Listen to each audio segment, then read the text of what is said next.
समुद्र में डूबा तो मैंने भगवान गणेश, फिर माँ दुर्गा ने साक्षात आकर बचाया। घोर कलयुग में हुआ बड़ा चमत्कार। 24 घंटे तक समुद्र में रहा पर चलती रही सांसें। भगवान राम ने मांगा था समुद्र से रास्ता, इसने समुद्र में बना ली शरण।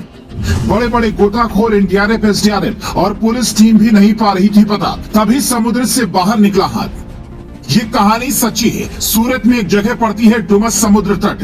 भगवान गणेश का विसर्जन देखने के लिए लखन नाम का एक बच्चा पहुंचा और कब समुद्र की लहरों ने उसे अपनी आगोश में ले लिया पता ही नहीं चला। घर वाले वहां पहुंचे तो कुछ खोज खबर नहीं मिली। एनडीआरएफ से लेकर एसडीआरएफ और पुलिस वालों तक से गुहार लगाई, साहब मेरा बच्चा खोज दो।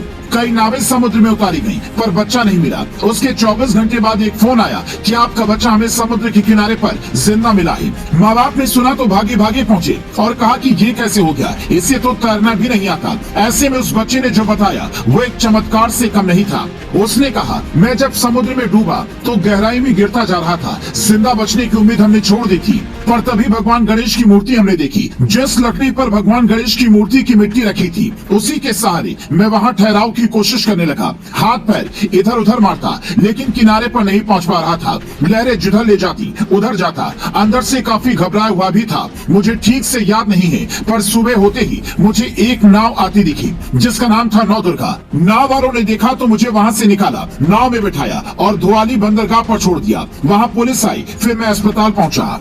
अस्पताल में गुजरात बीजेपी के अध्यक्ष सीआर पाटिल ने बच्चे से मुलाकात की। उसे डॉक्टर्स की निगरानी में रखा गया ताकि शरीर में पानी भरा हो उसे निकाला जाए, क्योंकि गांव में अगर कोई व्यक्ति एक कुएं या तालाब में डूब जाता है तो भी उसकी जीने की उम्मीद कम हो जाती है। यहाँ तो बच्चा समुद्र में डूबा था और 24 घंटे तक वहीं पड़ा रह गया। कैसे समुद्र में रहने वाले किसी जलीय जीव जंतु ने उसका नुकसान नहीं पहुँचाया, ये सोचने वाली बात है। कई लोग तो ये कह रहे हैं कि इस बच्चे का पिछले जन्म में समुद्र से कोई नाता रहा होगा, इसीलिए 24 घंटे तक समुद्र में रहने के बाद ये नहीं डूबा। जो लोग पूर्व जन्म पर यकीन करते हैं वो अक्सर कहते हैं कि अगर हवा पानी या भूत विकराल रूप के बाद भी अगर आपका नुकसान न पहुंचाए तो जरूर आपका पिछले जन्म में उनसे कोई नाता रहा होगा। अब लखन के पिछले जन्म की कहानी क्या है वो तो नहीं बता सकता। 5वीं क्लास में पढ़ने वाले बच्चे से हो सकता है साधु संत भी मुलाकात के लिए पहुंचे, पर असल सवाल ये है कि इस पर विज्ञान क्या कहेगा। इसे समझने के लिए आपको डेड सी की कहानी सुननी होगी।